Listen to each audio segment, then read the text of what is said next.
সহায়তা করবে। আল্লাহ পাক বলেছেন, অন্যায় দেখলে জিহাদ করো, যদি না পারো প্রতিবাদ করো, যদি তাও না পারো তাহলে অন্তর থেকে দোয়া করো।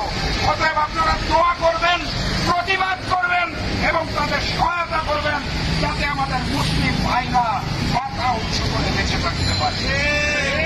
আর এই অন্তর্বর্তী সরকারকে বলতে চাই, ফ্যাসিস্ট শেখ হাসিনা যখন ক্ষমতায় ছিলেন, আমাদের পাসপোর্টে আগে লেখা ছিল যে ইসরায়েল ব্যতীত সকল দেশে যাওয়া যাবে। ফ্যাসিস্ট শেখ হাসিনা বন্ধু নরেন্দ্র মোদী এবং তার বন্ধু ইহুদিদের জন্য পাসপোর্ট থেকে বাক্যটি তুলে দিয়েছিলেন।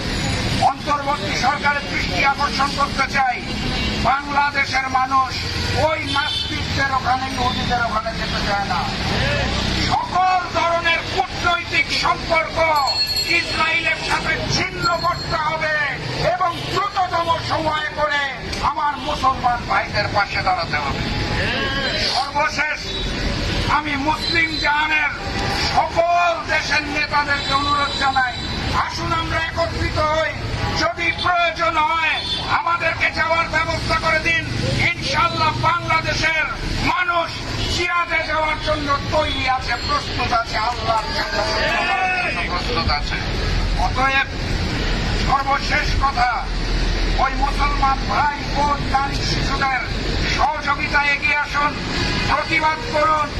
আমেরিকা, ভারত সহ যারা ওই ইহুদিদের পাশে দাঁড়িয়েছে তাদের পণ্য বয়কট করুন এবং স্পষ্ট ভাষায় জানিয়ে দিন, এক আল্লাহ ছাড়া কারোর সামনে মাথা নত করি নাই, করবো না ইনশাআল্লাহ।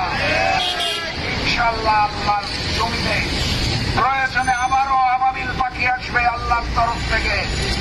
ওই ফিলিস্তিন মুসলমানদের ভূখণ্ড, মুসলমানদেরই থাকবে। ইসরায়েল চিরতরে নিষিদ্ধ হয়ে যাবে, নিশ্চিহ্ন হয়ে যাবে, আমরা মুসলমানরা যদি এক হতে পারি।